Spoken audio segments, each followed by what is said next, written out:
এখন থেকে আপনারা চাইলে বাংলালিংক সিমও নিজেই রোমিং চালু করে নিতে পারবেন। আগে কাস্টমার কেয়ার ছাড়া বাংলালিংক সিম রোমিং করা যেত না। এখন তারা সুন্দর একটা সিস্টেম চালু করছে যে আপনারা মোবাইলের মাধ্যমে মাই বাংলালিংক যে অ্যাপসটি রয়েছে সেটার মাধ্যমে রোমিং চালু করে নিতে পারবেন। তো চলুন দেখা যাক কীভাবে রোমিং সার্ভিসটি চালু করে নেবেন আপনার বাংলালিংক সিমে। তো এর জন্য অ্যাপসে প্রথমে লগ ইন করে নেবেন।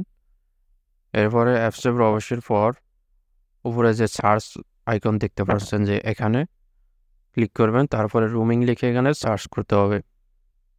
সার্চ করার পর এই অপশনগুলো আসবে, রোমিং নামে যে অপশন রয়েছে এই অপশনটা। এখানে কি লেখা আছে সেটা ভালো করে পড়ে নেবেন।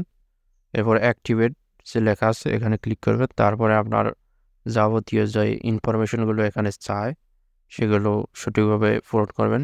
ইমেল অ্যাড্রেস, পাসওয়ার্ড নাম্বার, পাসপোর্টের এক্সপায়ারি ডেট এবং কত ডলার রিচার্জ করতে চাচ্ছেন সেটার অ্যামাউন্ট। অবশ্যই $10 উপরে প্রথমে রিচার্জ করতে হবে, এর নিচে রিচার্জ করা যাবে না।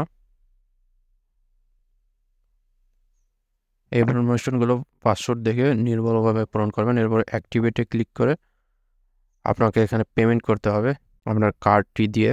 কার্ডের নাম্বার, কার্ডের expiry date, CVC number, card holder name এগুলো দিয়ে তারপরে পেমেন্ট করে দিলেই আপনার রোমিংটি সাথেই চালু হয়ে যাবে। তো ভিউয়ার্স, এইভাবে আপনারা সহজেই বাংলালিংক সিমটি রোমিং করে নিতে পারবেন।